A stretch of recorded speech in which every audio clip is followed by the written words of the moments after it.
Hello my friends. What would you ask for if you could have anything in the world?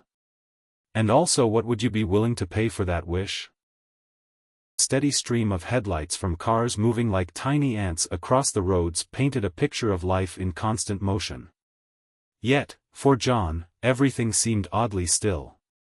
In his hand, he held a worn, leather-bound book, its pages yellowed with age. The title, Pact with the Devil, was embossed in faded gold letters. He sighed, feeling the weight of his 45 years pressing down on him. Success had come easily to John, too easily, perhaps. He was a man of keen intellect, someone who had always been able to see through the facades people wore. As a child, he had possessed a gift, or a curse, depending on how one looked at it. He could see the true nature of people, their intentions, their hypocrisies, and their lies. Born into a devoutly religious family, John had never found solace in the church. He had attended services, listened to sermons, and watched as the congregation praised the Lord. But to him, it was all a farce. From a young age, John had noticed the contradictions around him. The parishioners who knelt in prayer on Sunday were the same ones who gossiped and cheated throughout the week. The priest who preached about the virtues of temperance reeked of alcohol every time John approached him. It was this pervasive sense of duplicity that had made John question everything: God, morality, and the very purpose of existence.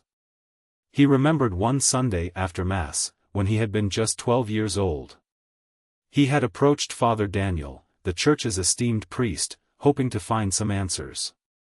"Father, can I ask you something?" young John had asked, his eyes wide with curiosity.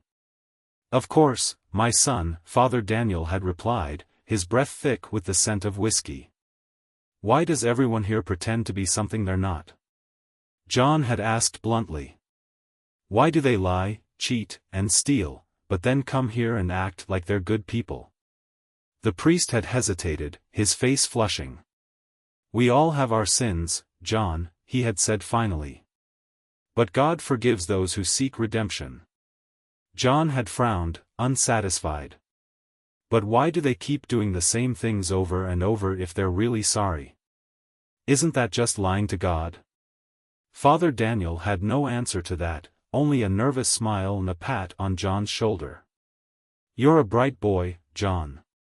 Sometimes too bright for your own good." That was the day John began to turn away from religion. He saw the world for what it was, a place filled with hypocrisy, where people wore masks to hide their true selves. And as he grew older, that realization only deepened. School, work, and even social circles, all of them were the same. People pretended to be noble, but in truth, they were driven by greed, envy, and self-interest. John had been a star student, excelling in his studies and going on to attend a prestigious university. He had thought that perhaps in the halls of higher learning, among the educated elite, he might find something different.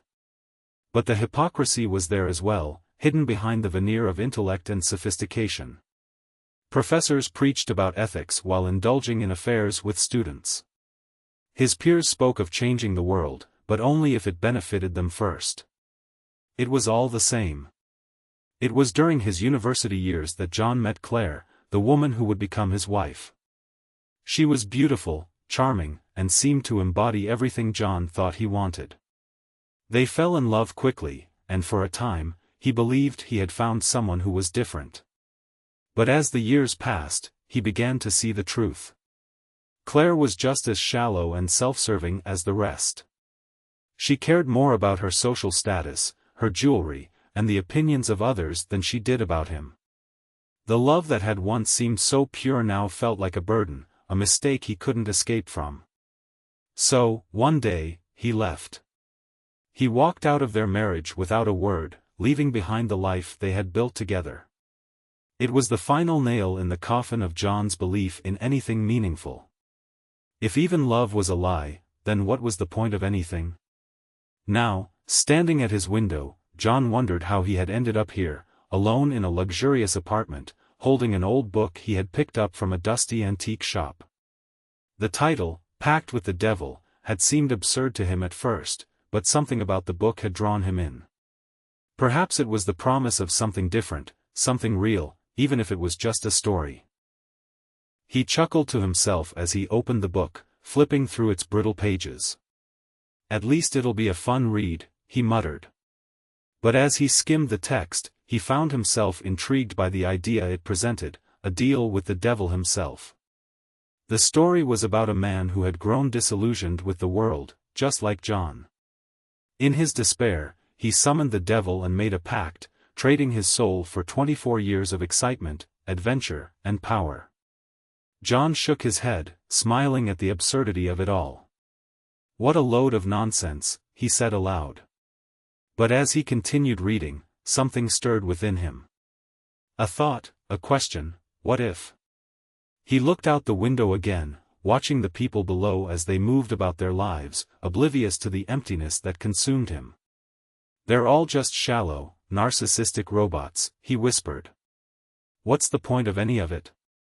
Without really thinking, John turned to the summoning spell at the end of the book. It was a simple incantation, written in archaic language. "What do I have to lose?" he said, and with a dry laugh, he began to recite the words. At first, nothing happened. The room was silent, save for the hum of the city below. John finished the spell and closed the book, feeling foolish. "Of course, nothing happens," he said, shaking his head. What a surprise. But just as he was about to put the book down, the temperature in the room dropped suddenly. A chill ran down his spine, and the lights flickered. John's heart began to race as he looked around, the hair on the back of his neck standing on end. From the corner of the room, a figure began to take shape. At first, it was nothing more than a shadow, but it slowly solidified into the form of a man. He was tall, impeccably dressed in a tailored suit, with sharp features and eyes that gleamed with a strange light.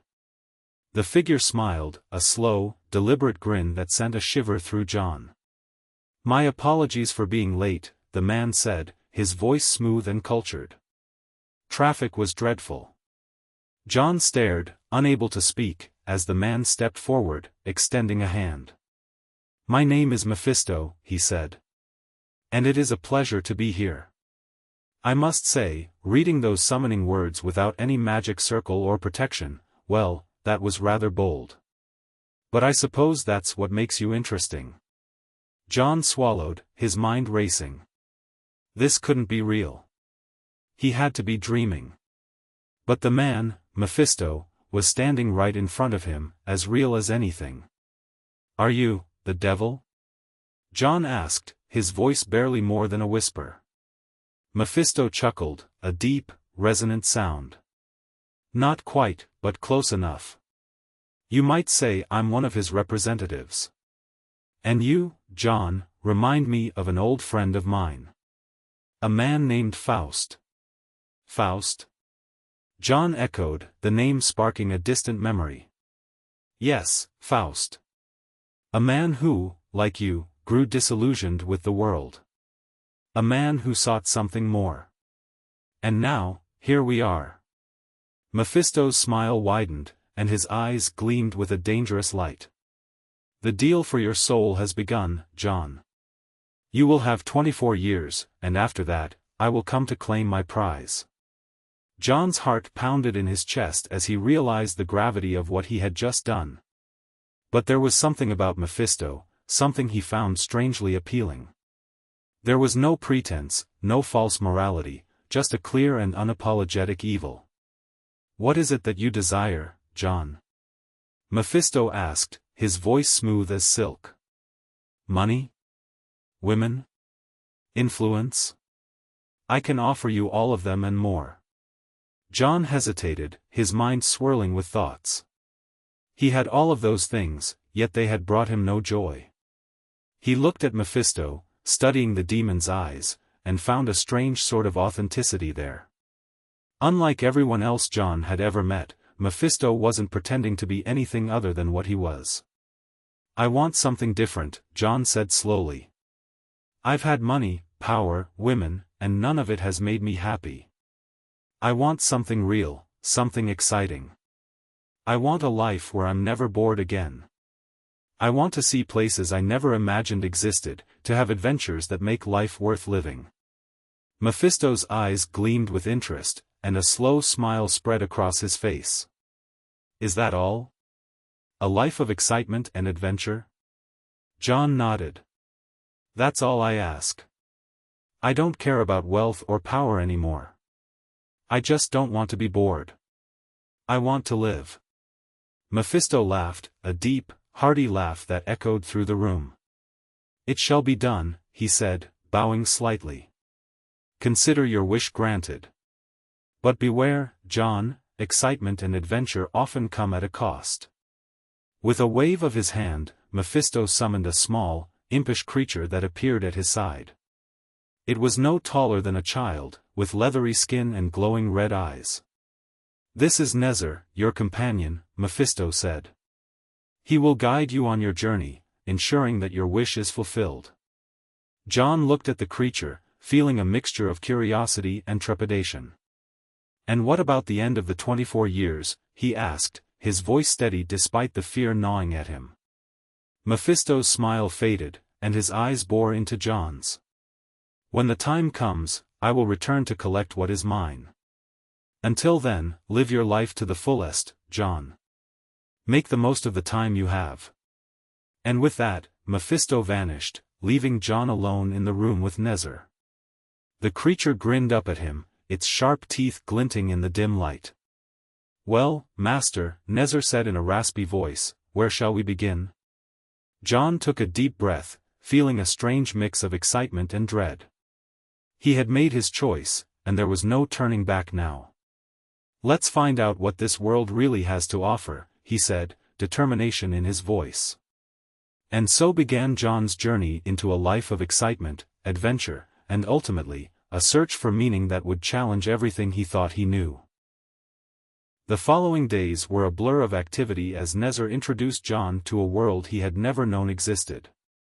The demon led him to hidden places within the city, underground clubs where the elite indulged in secret vices, exclusive auctions where priceless artifacts exchanged hands, and private gatherings where the rich and powerful plotted their next moves. At first, John found it all exhilarating. There was a thrill in the danger, a sense of being part of something larger and more exciting than the mundane life he had left behind.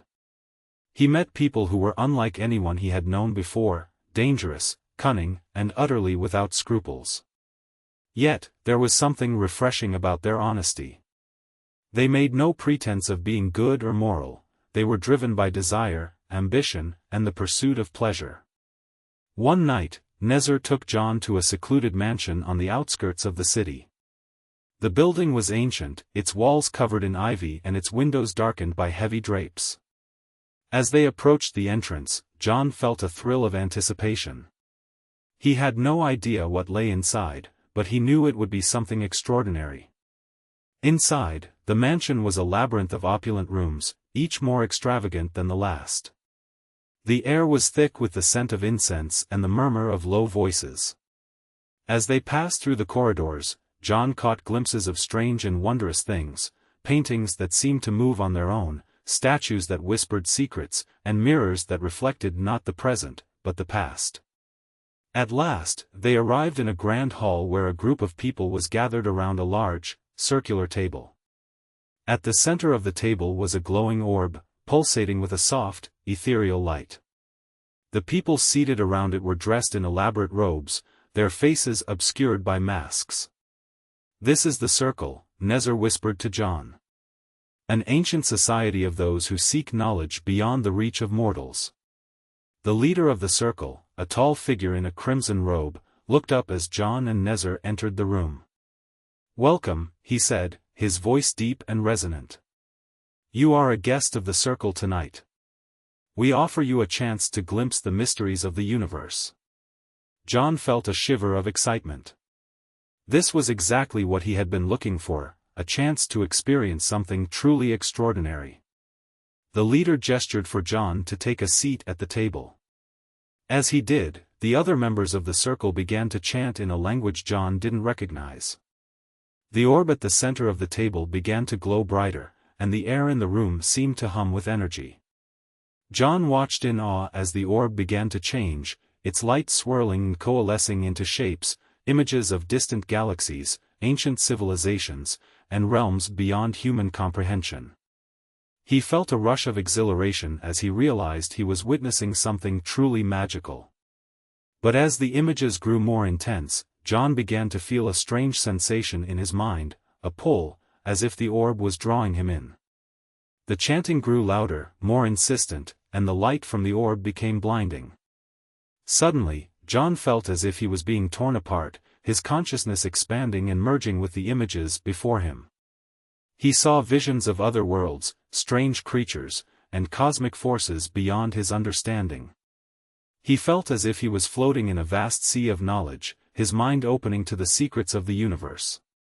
But just as quickly, the sensation became overwhelming. The images grew darker, more chaotic, and John felt a deep sense of dread.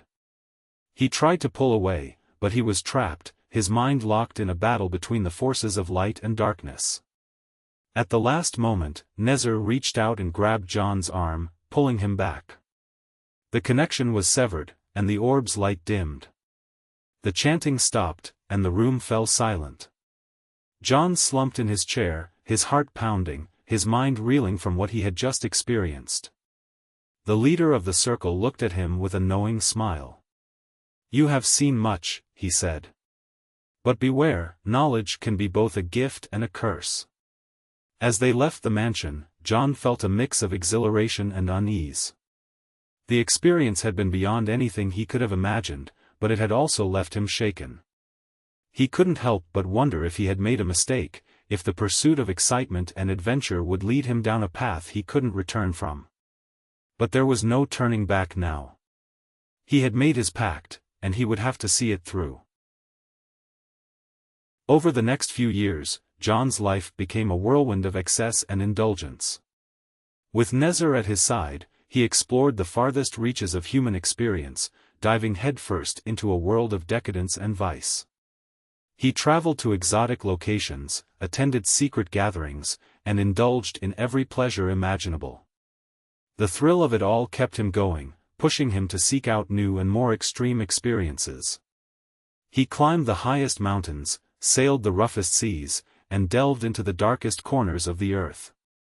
He met people from all walks of life, aristocrats, criminals, artists, and mystics. Each encounter added to the tapestry of his life, filling it with color and excitement. But as the years passed, a sense of emptiness began to creep into John's heart. No matter how much he experienced, how much he indulged, the thrill never lasted. The excitement would fade, leaving him with the same gnawing sense of dissatisfaction that had driven him to make the pact in the first place. One evening, as he sat alone in a luxurious villa overlooking the Mediterranean Sea, John found himself reflecting on his life. The setting sun cast a golden glow over the water, but instead of feeling content, he felt a deep sense of unease. "What's wrong with me?" he muttered to himself. "I have everything I ever wanted, adventure, excitement, power. So why do I feel so empty?" Nezer, who had been lounging nearby, looked up from his perch on a marble pedestal. "Perhaps, master, you are discovering that even the most thrilling of lives can grow tiresome." John frowned. "But isn't that what I asked for? A life where I'm never bored?" Nezer grinned, revealing his sharp teeth. "Indeed, and I have ensured that your life is filled with excitement. But excitement alone cannot fill the void within you, can it?" John was silent, his mind racing. He had always believed that excitement and adventure would be enough, that the pursuit of thrills would give his life meaning. But now, he was beginning to see that he had been wrong. The emptiness he had tried so hard to escape was still there, lurking in the shadows of his mind. "Then what is the point of it all?" John asked, his voice tinged with desperation. "If nothing can truly satisfy me, then why bother living?" Nezer's eyes gleamed with a sinister light. "Ah, that is the question, isn't it? What is the purpose of life? Is it simply to seek pleasure, to accumulate wealth and power? Or is there something more? John's thoughts turned inward, questioning everything he had believed in. Was there something more to life than the pursuit of excitement? Was there a higher purpose, something that could give meaning to his existence? He thought of the people he had met along the way, the shallow, the greedy, the power-hungry. They had all been chasing something, just like him. But had any of them found what they were looking for? Or were they all just as lost as he was? For the first time in years, John felt a pang of regret. He had made a deal with Mephisto for a life of excitement, but in doing so, he had lost sight of something far more important, the search for meaning, for a purpose beyond mere pleasure. As he gazed out at the setting sun, a sense of melancholy settled over him. The thrill of the life he had chosen was fading, and in its place was a growing realization that he had been chasing the wrong things all along. As the years continued to pass, John's sense of unease grew stronger. He had experienced more in the past decade than most people could in 100 lifetimes, but the emptiness inside him remained. The excitement he had once craved now felt hollow, the pleasures he had indulged in left him cold. He began to withdraw from the world, spending more time alone with his thoughts. The parties, the adventures, the thrill-seeking, it all seemed meaningless now. He had everything he had ever wanted, but none of it brought him peace. One night, as John sat by the fireplace in his grand estate, Nezer appeared by his side. "Master," the demon said, his voice soft and insistent, "you seem troubled. What is it that weighs on your mind?" John stared into the flames, his expression pensive. "I've lived the life I asked for, Nezer. But I can't escape the feeling that it's all been for nothing. What's the point of any of this if I'm just going to die and lose it all?" Nezer's eyes glinted in the firelight. "Ah, the age-old question. What is the meaning of life? Is there a purpose to our existence, or is it all just a fleeting moment in the vastness of time?" John turned to look at the demon, his gaze piercing. "Tell me, Nezer, what happens when we die? Is there anything beyond this life, or is it just nothing?" Nezer grinned, his sharp teeth gleaming. "That, master, is the greatest mystery of all. Some believe in an afterlife, a paradise or a hell where souls are judged. Others believe in reincarnation, a cycle of life and death that continues endlessly. And then, there are those who believe in oblivion, that death is the end of consciousness, the final silence." John shuddered at the thought of oblivion, of ceasing to exist. "And what about you? What do you believe?" Nezer's grin widened. "I believe in what I am, a demon, a creature of the dark, who serves a master beyond your comprehension. But as for what happens after death, well, that is something even I cannot say with certainty." John's mind whirled with the possibilities. He had always been a man of reason, someone who sought answers through logic and evidence. But now, faced with the ultimate question of existence, he found himself at a loss. "What if there is nothing?" John whispered, his voice trembling. "What if, after all of this, there's just nothing?" Nezer's eyes gleamed with a wicked light. "Then, master, you will have lived a life of excitement, of adventure, of indulgence. And when the time comes for me to claim your soul, you will have no regrets. For you will have lived more fully than most humans could ever dream of." John's thoughts raced. He had made a pact with Mephisto for 24 years of excitement and adventure. But now, as the years ticked away, he realized that he had been seeking the wrong things. He had pursued pleasure and thrills, but they had only left him feeling empty. "What if I want to change?" John asked, his voice filled with desperation. "What if I want to find something more, something meaningful?" Nezer's grin faded, and his eyes narrowed. "The pact has been made, master. Your time is running out. But if you wish to change, to seek a different path, you must do so quickly. For when the 24 years are up, I will come to claim what is rightfully mine." John's heart pounded in his chest. He knew he had made a terrible mistake, but he didn't know how to fix it. The life he had chosen had brought him no peace, no satisfaction. And now, he was faced with the reality that he had traded his soul for something that had no value. "I need to find a way out," John muttered, his mind racing. "I need to find a way to break the pact." Nezer's eyes gleamed with a sinister light. "There is always a way, Master. But it comes at a price. Are you willing to pay it?" John hesitated, fear and desperation gnawing at him. He didn't know what the price would be, but he knew he had no choice. If he didn't find a way out, his soul would be lost forever. "Yes," John said finally, his voice firm. "I'm willing to pay the price." Nezer's grin returned, and he nodded slowly. "Very well, Master. I will take you to someone who can help. But remember, nothing comes without a cost." Nezer led John through the darkened streets of the city, past the familiar places he had once frequented. The neon lights of clubs and bars flickered in the night, but John paid them no heed. His mind was focused on one thing: finding a way to break the pact and reclaim his soul. They arrived at a small, unassuming building nestled between towering skyscrapers. The door was old and weathered, the sign above it faded and barely legible. It read, "Madame Seraphina, Seer of the Veil." "This is the place," Nezer said, his voice low. "Madame Seraphina is a powerful sorceress. If anyone can help you, it's her." John felt a surge of hope as he pushed open the door and stepped inside. The interior was dimly lit, with the scent of incense filling the air. Shelves lined the walls, filled with strange artifacts and ancient tomes. At the center of the room was a small table, draped in rich fabric, with a crystal ball resting on it. Madame Seraphina appeared from behind a curtain, her presence both commanding and ethereal. She was an older woman, her silver hair cascading down her back, her eyes sharp and piercing. "You seek redemption," she said, her voice calm and measured. It was not a question, but a statement of fact. John nodded, his heart heavy with the weight of his decisions. "I made a pact with Mephisto," he said, his voice barely above a whisper.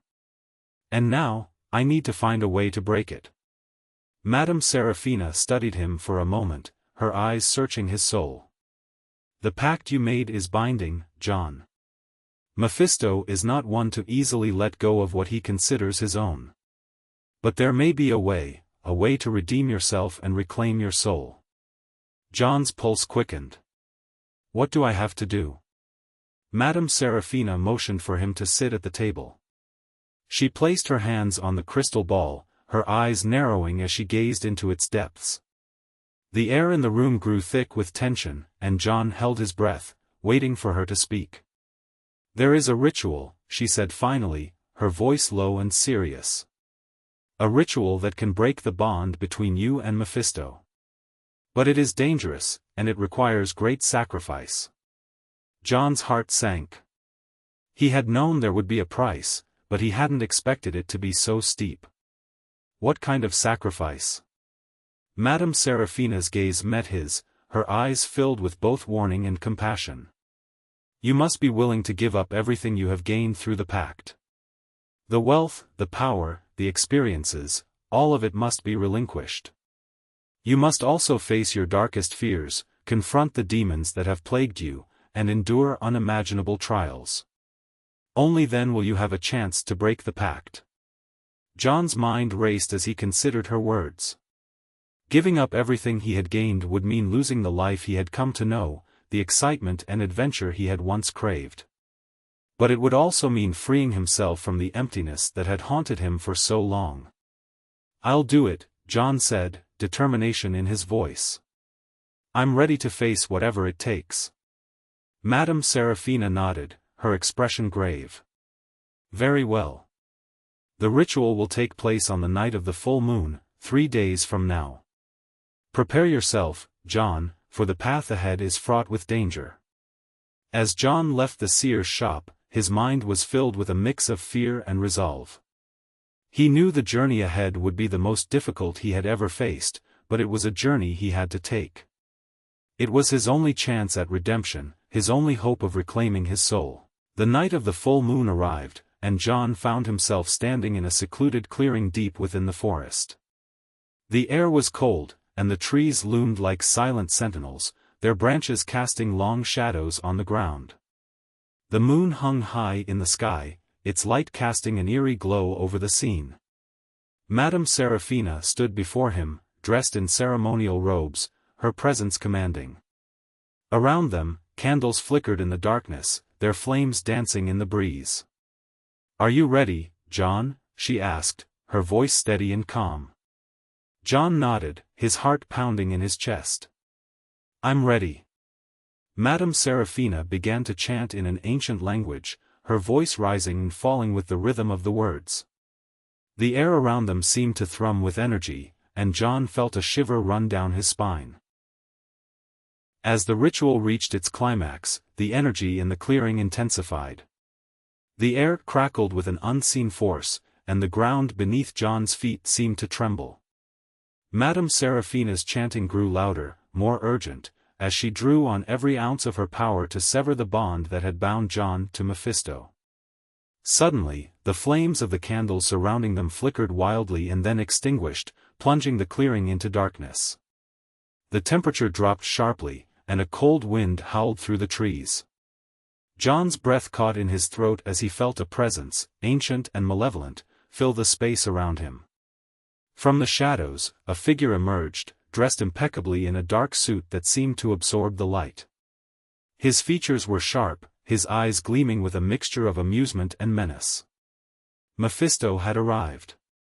"John, my dear boy," Mephisto said, his voice smooth and honeyed, as if addressing an old friend. "What is this I see? Trying to break our little agreement, are we?" John's heart pounded in his chest, but he stood his ground, determination etched into his features. "I'm done with the life you've given me, Mephisto. I want my soul back." Mephisto chuckled, a low, rumbling sound that sent chills down John's spine. "You're being hasty, John. Think of all the wealth, the power, the adventures you've enjoyed. You're not really ready to give all of that up, are you? I can offer you more, much more. Riches beyond your wildest dreams, thrills that would make your past experiences pale in comparison. And, as a gesture of goodwill, I'll even let you live a few more years before I come to claim my prize." John shook his head, his resolve unwavering. "No, Mephisto. I've had enough. All of it, it's meaningless. It's brought me nothing but emptiness. I want out." Mephisto's eyes narrowed, and his smile twisted into something more sinister. "John, you're being foolish. You've enjoyed a life most men would kill for. And now, at the 11th hour, you want to throw it all away? For what? Some misguided notion of redemption?" John met Mephisto's gaze, his voice steady. "I may have made mistakes, but I won't let you control me any longer." Mephisto's expression darkened, and the air around them grew heavy with a palpable sense of menace. "You think you can escape me, John? Even if you somehow manage to reclaim your soul, do you really believe that will save you? The life you've lived, the decisions you've made, they've already condemned you. Your place in hell is assured. And once you're there, your punishment will be far greater than anything you can imagine." John felt a pang of fear, but it was quickly replaced by a realization that sent a wave of clarity through him. Mephisto's words, once terrifying, now seemed hollow. For all his power, Mephisto had not harmed him physically. He had used manipulation, temptation, and fear, but he had not laid a single finger on John. It dawned on John that the true power Mephisto wielded was not in what he could do to him, but in the choices John had made himself. The hell Mephisto threatened was not a place Mephisto could send him to, it was a consequence of John's own actions, his own guilt, and the life he had chosen to live.